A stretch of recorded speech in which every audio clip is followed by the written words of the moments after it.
Venezuela formally denouncing Saturday's seizure, calling it theft and hijacking of a private vessel.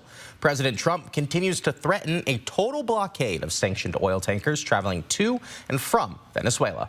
This is exactly what we want to hear from our president. Just a blockade. Not going to let anybody going through that shouldn't be going through. Now pursuing a third Venezuelan vessel in international waters after successfully seizing a second oil tanker on Saturday. Earlier this month, American forces rappelled from helicopters onto a sanctioned oil tanker's deck to take control of the ship. But unlike the first vessel, Saturday's tanker not in any sanctions list maintained by the U.S., European Union, the U.K., or the UN. Senator Rand Paul calls the seizures a provocation and prelude to war.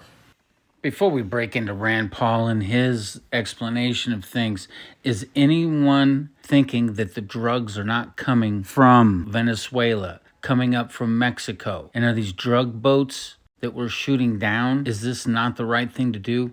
And then the next step, we're going to be taking these oil tankers. We're going to be seizing the oil. This is sanctioned and some of it is unsanctioned. That's okay.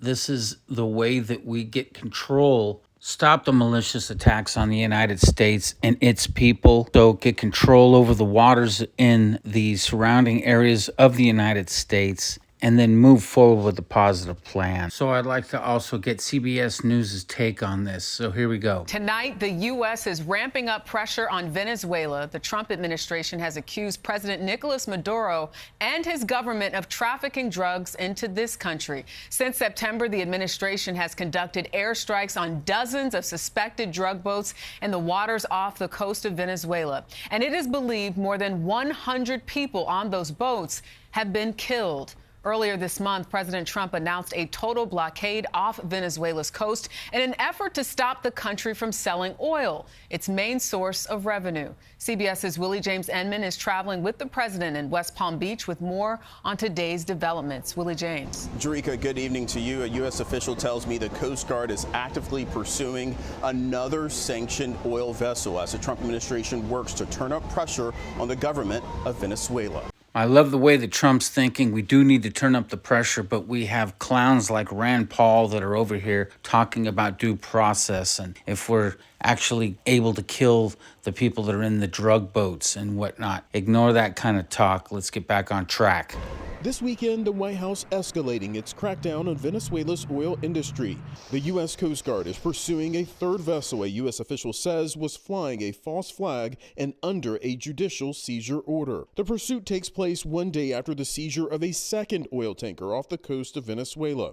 In a statement, White House Deputy Press Secretary Anna Kelly said the second tanker was carrying sanctioned oil and that the vessel was operating as part of a Venezuelan shadow fleet. The move leading to increased tensions with the government of Nicolas Maduro, which called Saturday's actions by the U.S. theft and piracy. Last week, President Trump announced a blockade of sanctioned vessels going into or out of Venezuela. It's just a blockade.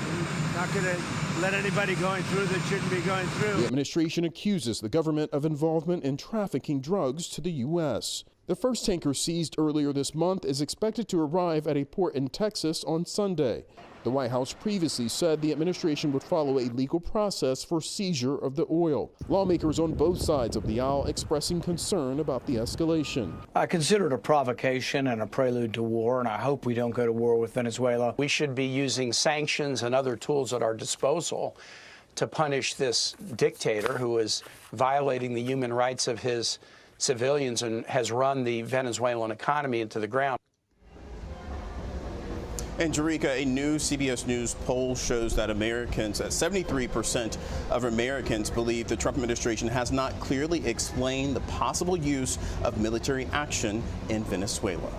Willie James Enman traveling with the president. At any point in time, there are 20, 30 governments around the world that we don't like that are either socialist or communist or have human rights violations. But it isn't the job of the American soldier to be the policeman of the world. Venezuela formally denouncing Saturday's seizure, calling it theft and hijacking of a private vessel. President Trump continues to threaten a total blockade of sanctioned oil tankers traveling to and from Venezuela. 4 News Now will be right back.